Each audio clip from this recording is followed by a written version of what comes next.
Hey there everyone, PhilChill here and welcome to my channel.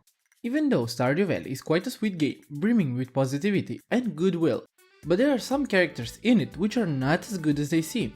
Some of the villagers in Pelican Town can have some hidden agendas that they are working towards, not minding the well-being of others, and just misusing their positions in general.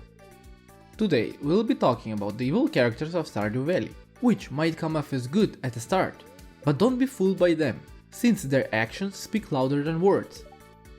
But before we begin with the video, consider subscribing to the channel since it helps me out a lot and it's totally free. So without any further ado, let's begin. Well, to start off, there are a lot of villagers in Pelican Town, and each and every one of them have their own ambitions that they work towards for, as a person and a community overall, where they try to help each other in the best way they can. You can see that from all of the help you receive after you build a certain relationship with all of them. But in the background, some of them have some hidden agendas that they want to complete, even though that means hurting certain villagers or the whole community. One villager like that is Pierre. Even though he runs a sweet shop for all of your farming needs, he mostly sells them overpriced and can try to swindle the player as well. I know that running a little family business needs to have those prices in order to make a living, and I can overlook that. But I can't overlook the fact that he tried to sell our crops that we sold to him, marketing them as his own with such bad quality. There were some times I thought that the quality was so bad that he either sold his own crops to the villagers while selling ours for a higher price somewhere else, outside the village, or he just let our crops spoil before selling them to all of the villagers. Those little things like that can change your impression you have of a certain person really quick, and that's what happened for me. And the same can be said about his competition, which is Morris from the Georgia Corporation. Morris is a high executive from Georgia sent to Pelican Town to spread the good word and religion that is Georgia, in Stardew Valley. The corporate greed knows no bounds, where we see all of the trash they solely produce and the environmental accidents they cause, which leads back to Morris. I know that this is his job and he needs to be like that, while on the clock, since we never meet him after Georgia closes down for the day. And he's also portrayed as the villain in Stardew Valley. But not meeting him after his work hours end doesn't tell us more about his current situation. He might even be a swell guy, but you never find out about that. Still, most of the things he does for the corporation are purely evil. So letting that happen while not trying to do something really good for the community earns him the spot on this list. But since his fight with Pierre, we never found out what really happened to him. And I really hope we can also see something about him in Haunted Chocolatier. Imagine a redemption storyline where he changes his ways and lives by helping others in the new town. I think that would be pretty amazing though. The next villager I was debating whether to add on the list or not is Marnie. Now I know that a lot of you are going to say she doesn't deserve being called evil, and I agree with that. But the only reason I wanted to mention her is about the work hours and the reason she would sometimes be gone for so long, when we would be in need of her services. I was thinking and came to a simple speculation. What if the mayor put her up to it, in order to punish us for knowing his secret with Marnie, for finding the golden statue, and for undermining his efforts to sell the community center? Since I think Marnie is such a sweet person, and that the mayor is maybe misusing the trust she has in him.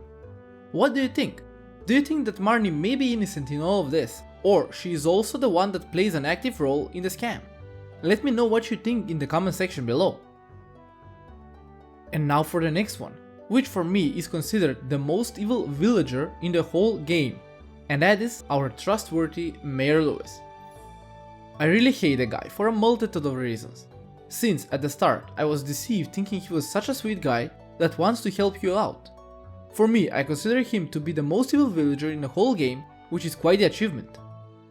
Firstly, he misuses Marnie's trust, trying to make her keep the relationship, aka affair, a secret from the whole town. Marnie wanted to go public with it, but the mayor just kept making excuses about why they shouldn't, and that for me is one of the things that I really hate, which is playing with other people's feelings, for your own personal gain. The moment I found out about that, my opinion of the mayor fell quite badly. And it just kept on falling with other discoveries as well. The decrepit community center was also his fault if you think about it, since he probably refused to invest in it to try to keep it in a good shape. while pocketing all of the money for himself, making a solid gold statue of him. While the village suffered, he was just enjoying his luxurious life in his manor, and even being the second only to have a truck in his entire village.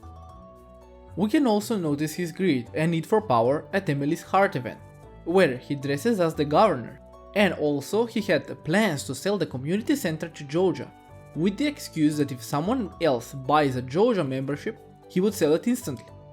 But we ruined that plan for the most part, where we went for the bundle route and fixed up the community center, not letting him get more money from it. But that's about it. I really dislike the mayor because of those things that I found out later on in the game, and by that I think he's the most evil person in Stardew Valley. As an honorable mention, I really want to add Marlon to this list, which I don't really consider that evil, but his first actions may be a bit more devilish when we meet him. He is a character we meet after Joja clears out the landslide towards the mines, and when we enter the mines for the first time, we get a cutscene with him, where he gives us a rusty sword and tells us to go and clear the mines. This for me is a bit of an evil move, where he's basically endangering our lives with a rusty sword which may break at any time. He probably wants us to go and buy things from his shop in order to survive better with better odds, and him not giving us a proper weapon at the start is his way of doing just that. So that's why I think that Marlon is also a bit of an evil character in the game. Well everyone, that was it for today's video.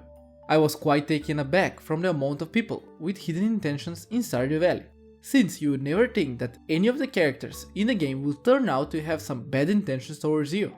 But still, that's only for a handful of villagers, where all of the rest are really positive and hardworking, trying to find their own place in their own world. What do you think of these characters? Do you agree with me, and which one do you find the most evil in Stardew Valley? Please let me know down below, since I would really like to hear your answers.